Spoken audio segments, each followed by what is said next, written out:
Sell ডিভিশনের meiosis ওয়ানের prophase ওয়ানের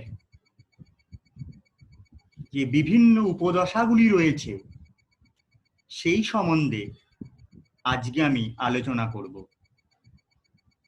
প্রথমেই আমাদের জানতে হবে মিওসিস কাকে বলে।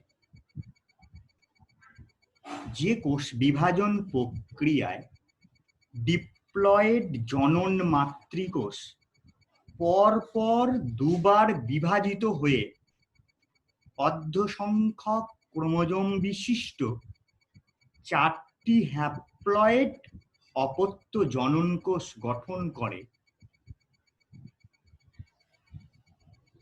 আমরা তাদের মিওসিস বলি। অর্থাৎ যে কোষ বিভাজন প্রক্রিয়ায় ডিপ্লয়েড জনন মাতৃকোষ পরপর দুবার বিভাজিত হয়ে অর্ধসংখ্যক ক্রোমোজোম বিশিষ্ট 4টি হ্যাপ্লয়েড অপত্য জনন কোষ গঠন করে, তাকে মিওসিস বলে। এখন আমাদের আলোচনার বিষয় হলো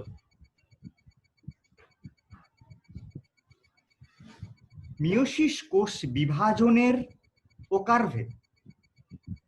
মিওসিসকে মূলত 3টি ভাগে ভাগ করা হয়। 1 নম্বর হলো জাইগোটিক মিওসিস, জাইগোটিক মিওসিস বা প্রারম্ভিক মিওসিস। কিছু ছত্রাক এবং শৈবালের দেহে জাইগোট বা জাইগোস্পোরে যে মিওসিস ঘটে, আমরা তাদের জাইগোটিক বা প্রারম্ভিক মিওসিস বলবো। আমি সংজ্ঞাটা আবার বলছি, কিছু ছত্রাক ও শৈবালের দেহে জাইগোট বা জাইগোস্পোরে যে মিওসিস ঘটে, আমরা তাদের জাইগোটিক বা প্রারম্ভিক মিওসিস বলবো। 2 নম্বর meiosis, that is called sporic meiosis. উচ্চ শ্রেণীর অপুষ্পক উদ্ভিদের রেণু মাতৃকোষে যে মিওসিস ঘটে, আমরা তাদের স্পোরিক মিওসিস বলবো। উচ্চ শ্রেণীর অপুষ্পক উদ্ভিদের রেণু মাতৃকোষে যে মিওসিস ঘটে, আমরা তাদের স্পোরিক মিওসিস বলবো। 3 নম্বর মিওসিসের প্রকারভেদের মধ্যে আসবো গ্যামেটিক মিওসিস। শুক্রাণু মাতৃকোষ থেকে শুক্রাণু এবং ডিম্বাণু মাতৃকোষ থেকে ডিম্বাণু গঠনের সময় যে মিওসিস ঘটে, আমরা তাদের গ্যামেটিক মিওসিস বলবো। তাহলে মিওসিসকে মূলত 3টি ভাগে ভাগ করব। একটি হলো জাইগোটিক বা প্রারম্ভিক মিওসিস,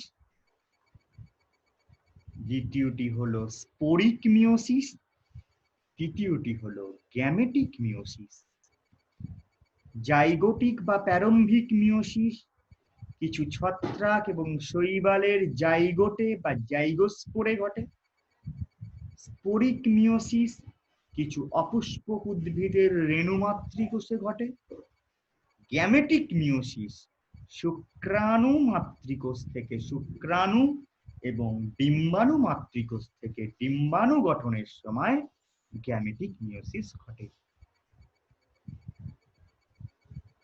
আমরা মূল যে বিষয়, সেটা মিওসিস পদ্ধতি। সেই মিওসিস পদ্ধতির মধ্যে এখন আমরা যাব। মিওসিস পদ্ধতিকে আমরা মূলত 2টো ভাগে ভাগ করি।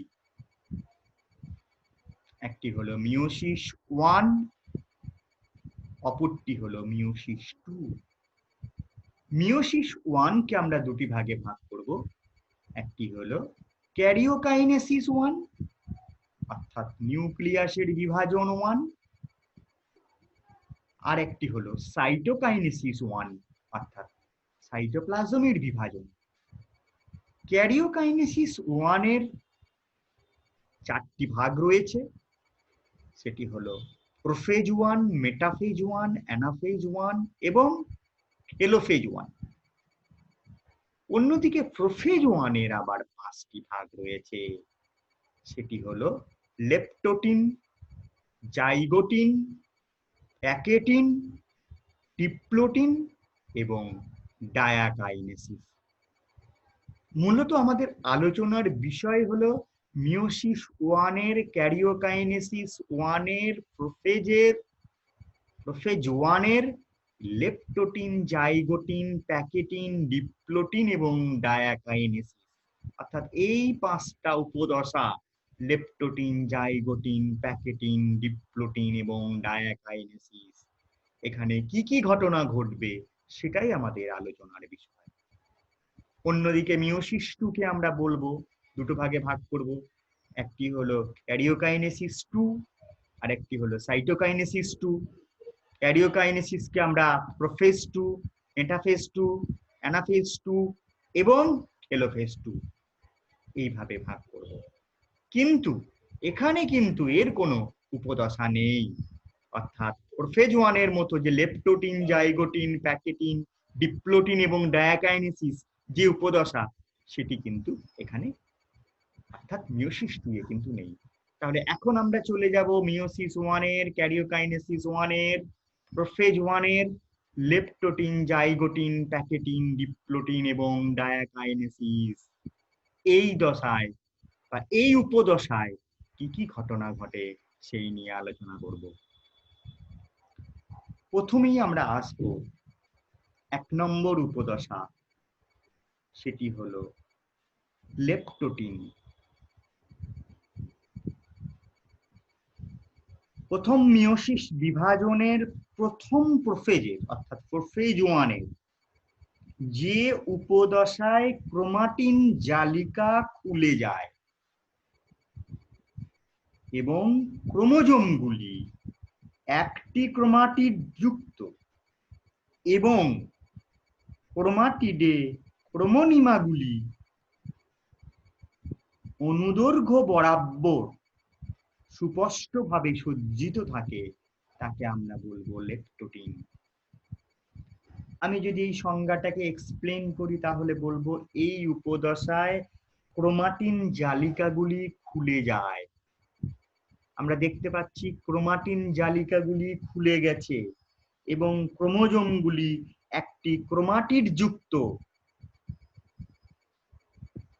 এবং ক্রোমাটিডের মধ্যে যে ক্রোমোনিমাগুলি রয়েছে সেগুলি অনুদৈর্ঘ্য বরাবর সুস্পষ্টভাবে সজ্জিত থাকে। এই দশায় আর কি ঘটনা ঘটে? এই দশায় নিউক্লিয়াসের আকার, এটা কিন্তু নিউক্লিয়াসের আকার বড় হয়। 2 নম্বর, নিউক্লিয়াসের ডিহাইড্রেশন ঘটে, অর্থাৎ ক্রোমাটিন জালিকা শিথিল হয়ে সরু অপ্যাঁচানো সুতোর মতো ক্রোমোজোম গঠন করে। নিউক্লিয় আবরণী ও নিউক্লিওলাস অক্ষত অবস্থায় থাকে এবং সুস্পষ্টভাবে দৃশ্যমান হয়, এটা আমরা বলবো নিউক্লিয় পর্দা। এবং নিউক্লিওলাস অক্ষত অবস্থায় থাকে এবং সুস্পষ্টভাবে দৃশ্যমান থাকে। আর কি কি ঘটনা ঘটে? ক্রোমোজোম একটি ক্রোমাটিড যুক্ত এবং ক্রোমাটিডে ক্রোমোনিমাগুলি অনুদৈর্ঘ্য বরাবর সজ্জিত থাকে। এই উপদশার অন্তিম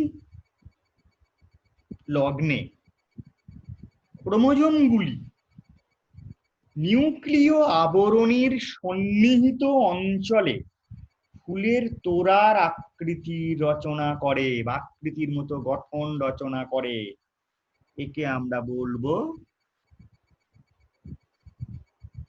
ফুলের তোড়ার মতো যে আকৃতি গঠন করে তাকে আমরা বলবো ওকে স্টেজ। কোনো কোনো ক্ষেত্রে উদ্ভিদ কোষে ক্রোমোজোমের এইরূপ সজ্জারীতিকে আমরা বলবো সাইনোজেসিস।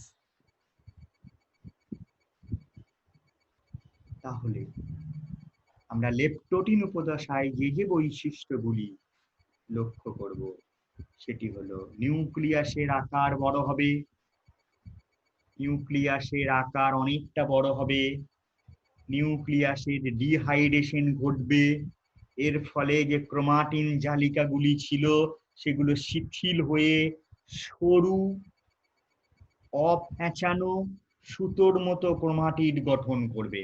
এখানে আমরা দেখতে পাচ্ছি সরু এবং অপ্যাঁচানো সুতোর মতো ক্রোমোজোম গঠন করেছে। নিউক্লিয় আবরণী এবং নিউক্লিওলাস অক্ষত অবস্থায় রয়েছে। ক্রোমোজোম একটি ক্রোমাটিড যুক্ত এবং যে ক্রোমাটিড রয়েছে সেই ক্রোমাটিডের কমোনিমাগুলি অনুদৈর্ঘ্য বরাবর সজ্জিত থাকে। এই উপদশার অন্তিম লগ্নে ক্রোমোজোমগুলি নিউক্লিয় আবরণীর সন্নিহিত অঞ্চলে ফুলের তোড়ার আকৃতি গঠন করে। এইরূপ সজ্জাকে আমরা বলবো বুকে স্টেজ। উদ্ভিদ কোষের ক্ষেত্রে ক্রোমোজোমের এইরূপ সজ্জাকে আমরা বলবো সাইনোজেসিস।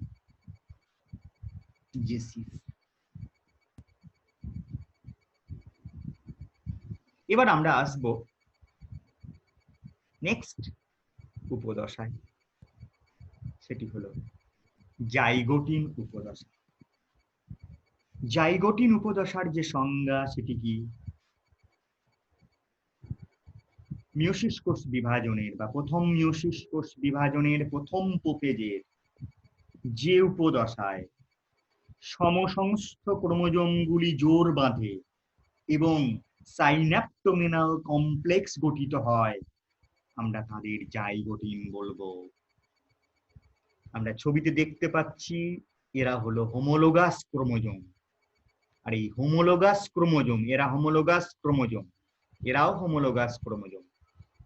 এই হোমোলোগাস ক্রোমোজোম গুলো নিজেদের মধ্যে জোড় বাঁধবে এবং সাইন্যাপটোমিনাল কমপ্লেক্স গঠন করবে। কি কি ঘটনা ঘটবে? সমসংস্থ বা হোমোলোগাস ক্রোমোজোম, এরা হলো সমসংস্থ ক্রোমোজোম বা হোমোলোগাস ক্রোমোজোম। এই হোমোলোগাস ক্রোমোজোমগুলি জোড় বাঁধবে। জোড় বাঁধা ক্রোমোজোম দ্বয়কে বা যুগলকে বাইভ্যালেন্ট বলবে। আর এই জোড় বাঁধার পদ্ধতিকে আমরা বলবো সাইন্যাপসিস। তাহলে জোড় বাঁধার পদ্ধতিকে আমরা বলবো সাইন্যাপসিস। নিউক্লিওলাস এবং নিউক্লিয় পর্দা দৃশ্যমান থাকবে। সমসংস্থ ক্রোমোজোম দ্বয়ের ভিতরের দিকে এক প্রকার প্রোটিন ব্যান্ড থাকে। সমসংস্থ ক্রোমোজোম দ্বয়ের ভিতরের দিকে এক প্রকার প্রোটিন ব্যান্ড থাকে, যারা এই সমসংস্থ ক্রোমোজোম দ্বয়কে জোড় বাঁধতে সাহায্য করে। একে আমরা বলবো সাইন্যাপটোমিনাল কমপ্লেক্স। অর্থাৎ সমসংস্থ ক্রোমোজোমের ভিতরের দিকে এক প্রকার প্রোটিন ব্যান্ড থাকে, যারা সমসংস্থ ক্রোমোজোম বা হোমোলোগাস ক্রোমোজোম দ্বয়কে জোড় বাঁধতে সাহায্য করে। একে সাইন্যাপটোমিনাল কমপ্লেক্স বলে। তাহলে আমরা জাইগোটিন উপদশায় আসব। জাইগোটিন উপদশায় মূলত সমসমস্ত ক্রোমোজোমগুলি জোড় বাঁধে এবং সাইন্যাপটোমিনাল কমপ্লেক্স গঠিত হয়। জোড় বাঁধার পদ্ধতিকে আমরা বলবো সাইন্যাপসিস, আর জোড় বাঁধা ক্রোমোজোম যুগলকে আমরা বলবো বাইভ্যালেন্ট। নেক্সট আমরা 3 নম্বর উপদশায় যাব, সেটি হলো প্যাকেটিন উপদশা।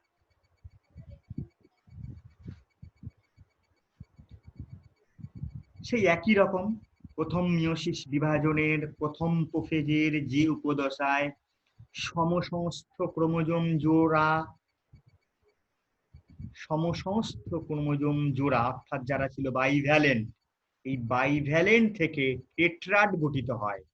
টেট্রাড মানে চারটে গঠিত হয় এবং নন সিস্টার ক্রোমাটিডের খণ্ডাংশের বিনিময় ঘটে, আমরা তাকে বলবো প্যাকেটিং উপদশা। আমরা দেখতে পাচ্ছি এরা বাইভ্যালেন্ট ক্রোমোজোম। এই বাইভ্যালেন্ট ক্রোমোজোম কিন্তু সেন্টোমিয়ার অংশ ছাড়া ভাগ হবে, অর্থাৎ চারটে তৈরি হবে। একে আমরা বলছি টেট্রাড। তাহলে সমসমস্ত ক্রোমোজোমগুলি জোট বাঁধলো, সমসমস্ত ক্রোমোজোম জয় সর্পিলাকার, পেঁচিয়ে আরো মোটা ও বেঁটে হবে। প্রতিটি বাইভ্যালেন্ট,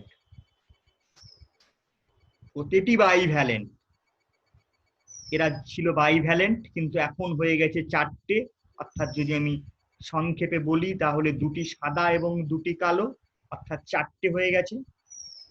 তাহলে প্রতিটি বাইভ্যালেন্ট চারটি ক্রোমাটিড যুক্ত, এদের বলবো টেট্রাড। এই টেট্রাডে একই ক্রোমোজোমের ক্রোমাটিড দ্বয়কে সিস্টার ক্রোমাটিড বলবো এবং টেট্রাডের ভিন্ন ক্রোমোজোমের ক্রোমাটিড দ্বয়কে নন সিস্টার ক্রোমাটিড বলবো। অর্থাৎ এই ক্ষেত্রে সাদা এবং সাদার মধ্যে যে সম্পর্ক সেটি হলো সিস্টার ক্রোমাটিড, অন্যদিকে সাদা এবং কালোর সঙ্গে যে সম্পর্ক সেটি হলো নন সিস্টার ক্রোমাটিড। অর্থাৎ বাইভ্যালেন্ট ক্রোমোজোম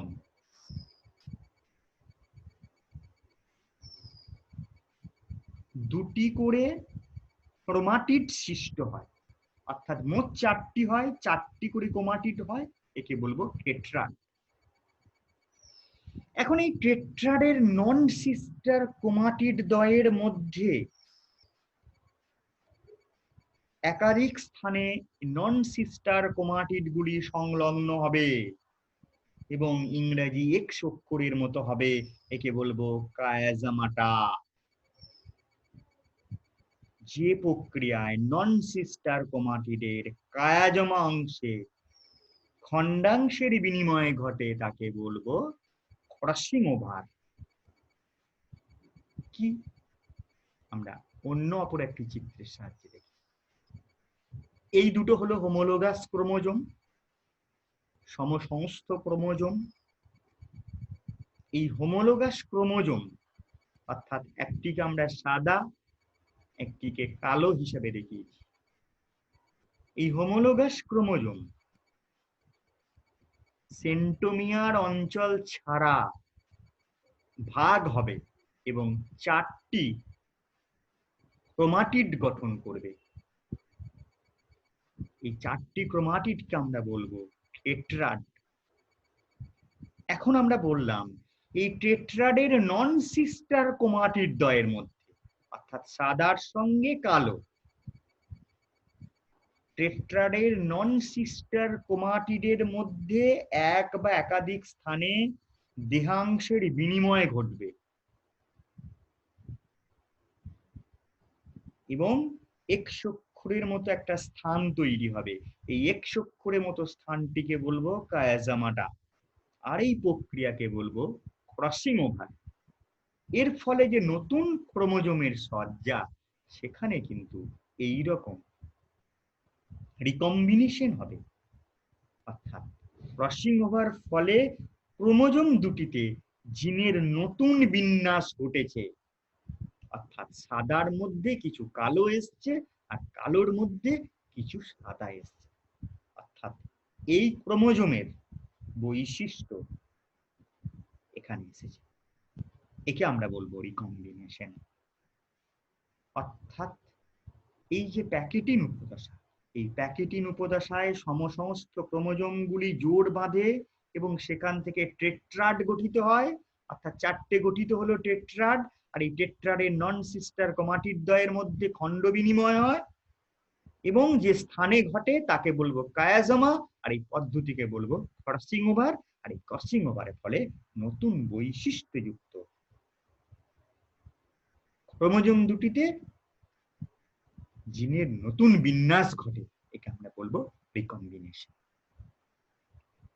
এবার আমরা আসবো 4 নম্বর উপদশায়, অর্থাৎ ডিপ্লোটিন। প্রথম প্রোফেজের যে উপদশায় সমসমস্ত ক্রোমোজোম দুটি পৃথক হয় এবং কায়াজমার প্রান্তীয় গমন ঘটে। এখন কি হয়ে গেছে, অর্থাৎ ক্রসিং ওভার হয়ে গেছে। এবার কি হবে, সমসমস্ত ক্রোমোজোম দ্বয় পৃথক হবে, অর্থাৎ হোমোলোগাস ক্রোমোজোম দ্বয় পরস্পর থেকে পৃথক হবে এবং কায়াজমার প্রান্তীয় গমন হবে। সমসমস্ত ক্রোমোজোম দ্বয় বিকর্ষণের ফলে এখন আর সমসমস্ত ক্রোমোজোম একে অপরকে বিকর্ষণ করবে। যে সমসমস্ত ক্রোমোজোম সাইনাপটোমিনাল কমপ্লেক্স দ্বারা একে অপরের সঙ্গে জুড়ে ছিল, সেই সমসমস্ত ক্রোমোজোমরা এখন বিকর্ষণ করবে এবং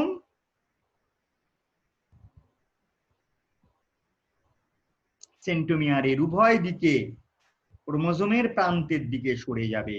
এই ঘটনাকে আমরা বলবো টার্মিনালাইজেশন। নিউক্লিয় পর্দা কিন্তু এখনো অবিকৃত রয়েছে, কিন্তু নিউক্লিওলাস ছোট হচ্ছে। অর্থাৎ ডিপ্লোটিন উপদশায় যে ইম্পর্টেন্ট ঘটনাটি ঘটে সেটি হলো কায়াজমার প্রান্তীয় গমন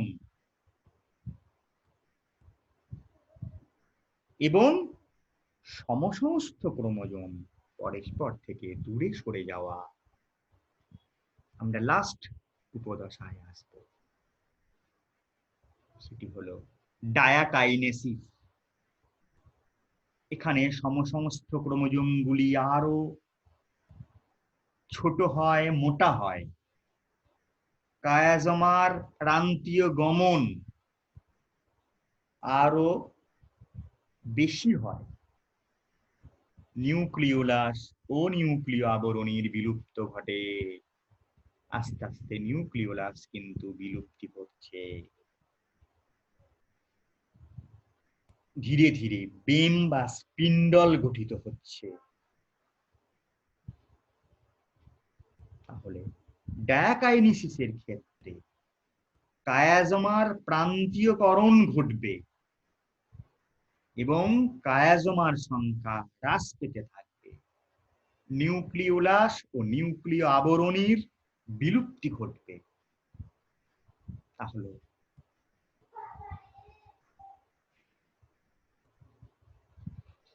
এটি হলো ডায়াকাইনেসিসের বৈশিষ্ট্য।